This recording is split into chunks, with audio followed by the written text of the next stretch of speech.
নমস্কার বন্ধুরা, ঐশীজ কিচেনে সবাইকে জানাই স্বাগত। প্রতিদিনের মতো আজ আমি একটা নতুন রেসিপি নিয়ে চলে এসেছি। আজ আমি দেখাবো এঁচড় দিয়ে একটা নতুন ধরনের রেসিপি। আপনারা বাড়িতে একবার হলেও এঁচড়ের এই রেসিপিটি বানাবেন, দেখবেন যারা খেতে চায় না, অনেক বাড়িতে বাচ্চারা এঁচড় খেতে ভালোবাসে না, এইভাবে দেবেন, দেখবেন তারা চেটেপুটে খেয়ে নেবে। প্রথমেই দেখুন, এখানে আমি একটা প্রেসার কুকারে এঁচড়গুলোকে ছোট ছোট করে কেটে নিয়েছি। এর মধ্যে লবণ দিয়ে দিলাম, এরপর দিয়ে দেবো এর মধ্যে হলুদ গুঁড়ো, দিয়ে ভালো করে আমি একটা হাতা দিয়ে মিশিয়ে নেব।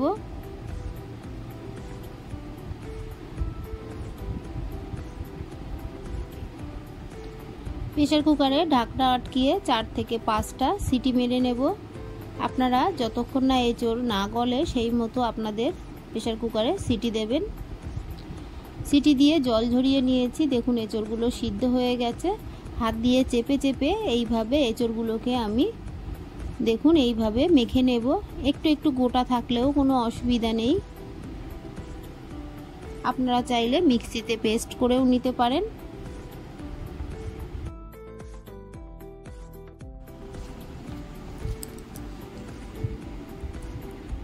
খুব ভালো করে আমি সব এঁচড়গুলোকে এইভাবে চেপে চেপে মেখে নেব। দেখুন সব এঁচড়গুলোকে আমি মেখে নিয়েছি। তারপর একটা সেদ্ধ আলু নিয়েছি, আলুটাকেও এই এঁচড়ের সঙ্গে মেখে নেব। তবে যারা আলু খেতে চান না বা খান না, তারা আলুটা স্কিপ করে দেবেন, আলু দেবেন না। খুব ভালো করে আমি আলু আর এঁচড়টাকে একসঙ্গে মাখিয়ে নিলাম। এরপর এর মধ্যে কিছু মশলা দেব। দিয়ে দিচ্ছি অ্যারারুট, আপনাদের বাড়িতে কর্নফ্লাওয়ার থাকলে সেটা দেবেন। 50 গ্রাম মতো অ্যারারুট দিলাম। তারপর এর মধ্যে দিয়ে দেব কুচানো পেঁয়াজ, দিয়ে দেব কুচানো টমেটো, দিয়ে দেব আদা রসুন বাটা, দিয়ে দেব কাঁচা লঙ্কা কুচি। এরপর এর মধ্যে দিয়ে দেব ধনে গুঁড়ো 1/2 টিস্পুন, দিয়ে দেব জিরে গুঁড়ো 1/2 টিস্পুন, স্বাদ অনুযায়ী দিয়ে দেব লাল লঙ্কার গুঁড়ো। এখানে আমি আদা রসুন আর গোলমরিচ বেটে নিয়েছি, অল্প একটু গোলমরিচ দেবেন। দিয়ে দিলাম লবণ, স্বাদ অনুযায়ী লবণ দেবেন। দিয়ে দিলাম হলুদ গুঁড়ো। এরপর দেখুন অল্প করে আমি দিয়ে দিলাম বেসন। এই বেসনটা দিলে স্বাদটা ভালো আসবে, তাই অল্প একটু বেসন দিলাম। দিয়ে ভালো করে মেখে নেব। এটার মধ্যে কোনো জলের ব্যবহার করব না, এইভাবে সুন্দর করে মেখে নেব।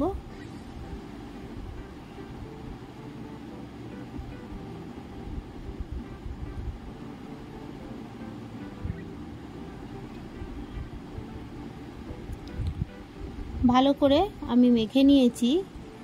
এটার মধ্যে আমি আরও একটু লবণ দিলাম, আর অল্প একটু চিনি দিলাম, আর অল্প একটু লাল লঙ্কার গুঁড়ো দিলাম।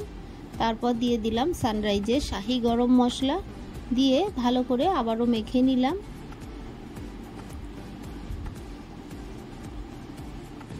খুব ভালো করে মেখে নিয়েছি। তারপর আমি এখান থেকে দেখুন আমি ডিম কেটে নিয়েছি, 4 ফাল করে কেটে নিয়েছি।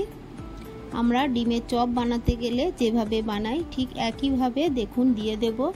কিছুটা করে আমি এঁচড়ের পুর নিয়েছি। তারপর দেখুন দিয়ে দিলাম মাঝখানে ডিমের 1 ফাল, 4 ফাল ডিমের 1 ফাল দিলাম। দিয়ে আরও একটু এঁচড়ের পুর নিলাম, নিয়ে ভালো করে 4 ধার দিয়ে এরকমভাবে ঢেকে আমরা যেমন ডিমের চপ বানাই বা এগ ডেভিল বানাই ঠিক তেমন করেই শেপ দিয়ে নেব।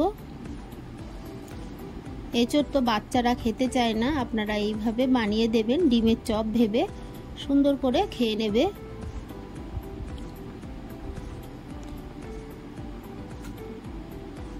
একইভাবে দেখুন আমি আরও একটা বানাবো। হাতের উপরে কিছুটা এঁচড়ের পুর নিয়ে নিলাম পাতলা করে। তারপর মাঝখানে দিয়ে দেব 1 পিস ডিমের টুকরো। তারপর আবারও কিছুটা পুর দিয়ে সুন্দর করে চারিধার দিয়ে এমনভাবে দিয়ে দেব যাতে ডিমটা দেখা না যায়।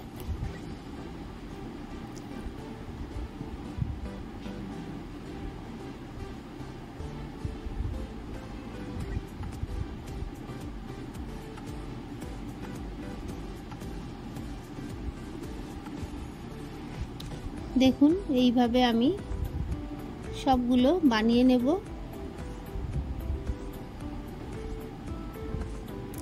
এরপর গ্যাসে কড়া বসিয়ে দিয়ে সাদা তেল গরম করে নিয়ে আমি যে চপগুলো রেডি করে রেখেছি সেগুলো দুটো দিয়ে দিলাম, দিয়ে এপিট ওপিট করে সুন্দর করে ভেজে নেব। গ্যাসের ফ্লেমটাকে আমি মিডিয়ামে রেখেই ভাজবো, হাই ফ্লেমে ভাজবো না, তাহলে পুড়ে যাবে আর ভেতরটা কাঁচা থেকে যাবে। তেলটাকে প্রথমে খুব ভালো করে গরম করে নেবেন, তারপর মিডিয়াম ফ্লেমে চপগুলোকে ভেজে নেবেন। আপনারা চাইলে এই চপগুলো এই ভাজা অবস্থায় খেতে পারেন, তবে এর স্বাদ বাড়াতে আমি আরও একটু অন্যরকম করে বানাবো।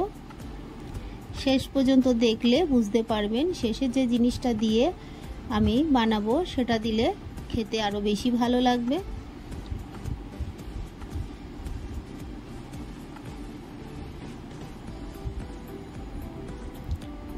আমার এই রেসিপিটি আপনাদের ভালো লাগলে প্লিজ আমার চ্যানেলটিকে সাবস্ক্রাইব করে আমার পাশে থাকবেন।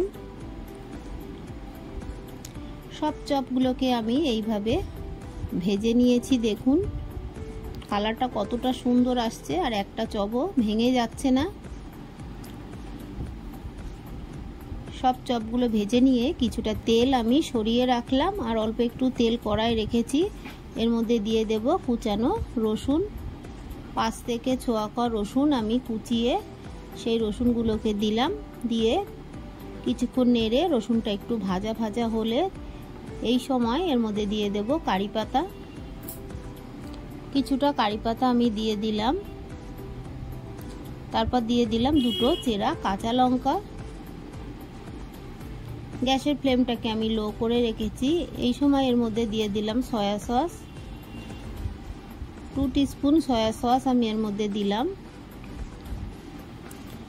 এরপর দিয়ে দেব টমেটো সস, বেশ কিছুটা টমেটো সস 2 টিস্পুন মতো আমি এর মধ্যে দিয়ে দিলাম।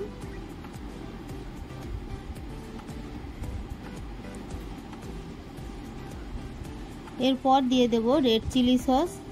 রেড চিলি সসও আমি 2 টিস্পুন মতো আমার আইডিয়া মতো আমি দিয়ে দিলাম। দিয়ে ভালো করে আমি নাড়বো, তবে ফ্লেমটাকে লো করেই রেখেছি, হাই ফ্লেমে ভাজলে পুড়ে যাবে।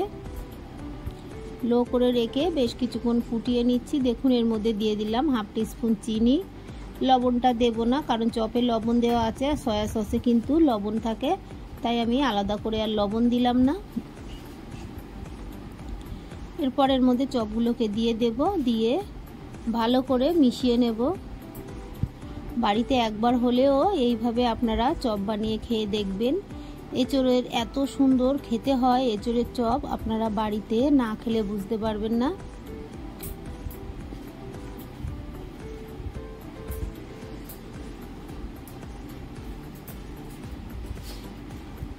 বেশ কিছুক্ষণ এইভাবে উল্টে পাল্টে আমি নিলাম, তারপর এগুলোকে তুলে নেব। আমার এই সহজ রেসিপিটি আপনাদের ভালো লাগলে প্লিজ আমার চ্যানেলটিকে সাবস্ক্রাইব করে পাশে থাকা বেল আইকনটি ক্লিক করে দেবেন, তাহলে আমি যখন কোনো নতুন ভিডিও ছাড়বো সঙ্গে সঙ্গে আপনাদের কাছে পৌঁছে যাবে। রেসিপিটি ভালো লাগলে একটা লাইক করতে ভুলবেন না। রেসিপিটি কেমন লাগলো আমাকে কমেন্ট করে জানাবেন। ভালো থাকবেন, সুস্থ থাকবেন, আবার দেখা হবে পরের ভিডিওয়। পুরো ভিডিওটা দেখার জন্য সবাইকে জানাই অসংখ্য অসংখ্য ধন্যবাদ।